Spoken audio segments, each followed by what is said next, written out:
যে ভোট যুদ্ধ, এই ভোট যুদ্ধে আজকে যে আপনার এ ব্যাপারে মন্তব্য?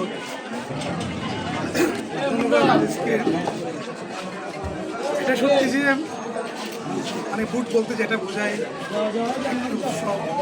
আমরা জানি ঈদ, কুরবান বা অন্যান্য ধর্মের যে উৎসবগুলো, সব উৎসবকে ছাড়িয়ে যায় এই ভোট উৎসব। ছোটোকালে আমরা ভোট বলতে যে মানে সবার একসাথে আনন্দ উৎসাহ দেখতাম, সেই জিনিসটা আমাদের কাছে একদম একেবারে অতীত হয়ে গিয়েছিল। ধন্যবাদ ডক্টর ইউনূসকে এই জন্য। এই যে 17 বছর মানুষের যে না করার যে গ্লানি, হ্যাঁ, সেটা থেকে রাস্তাটা ছেড়ে দাও, রাস্তা ছেড়ে দাও, এই গাড়ি গাড়ি দেখেছি একেবারেই উৎসবমুখর পরিবেশে ছেড়ে দাও, রাস্তা ছেড়ে দাও। যেখানে কিছুটা আইনশৃঙ্খলা বাহিনীর যে কঠোর ওদের উপস্থিতি, এখানে অন্য কেউ কোনো কিছু করতে চিন্তা থাকলেও আমার নয়। আরেকটি যে কথাটা জাতীয়তাবাদী দুর্গ হিসাবে আসলে পরিচিত এই এলাকাটা, যেখানে এক সময় সর্বশেষ যে সুষ্ঠু নির্বাচন হয়েছিল, সেখানে দাঁড়িপাল্লা থেকে যিনি কাউন্সিলর নির্বাচন করেছিলেন উনি 17।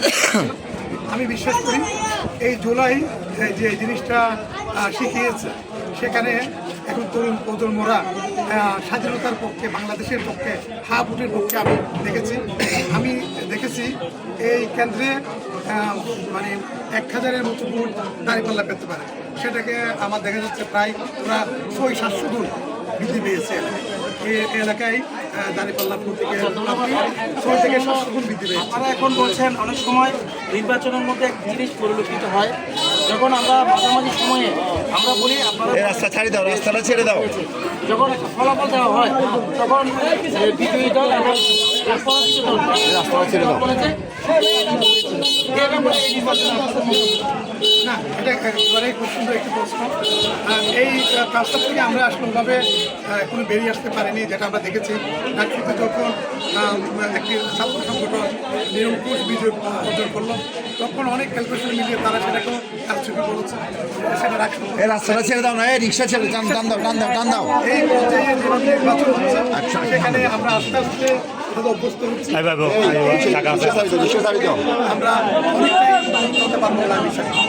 ধন্যবাদ। সমৃদ্ধির বাংলাদেশ চাই, উন্নয়নের বাংলাদেশ চাই, সততার ইনসাফের বাংলাদেশ সবাই চাই। প্রত্যেকটি মানুষের মুখে একটি কথা, সেটা হচ্ছে সুষ্ঠু, অবাধ, নিরপেক্ষ নির্বাচন প্রত্যাশা করে। এবং আজকের সেই প্রতিবেদনে এবং এই আলোচনায় এবং আমাদের যে পর্যালোচনা, সব কিছুতে এটাই উঠে এসেছে, একটি সুন্দর, অবাধ, সুষ্ঠু নির্বাচন এ পর্যন্ত পরিলক্ষিত হয়ে আসছে এবং অনুষ্ঠিত হয়ে আসছে। ধন্যবাদ।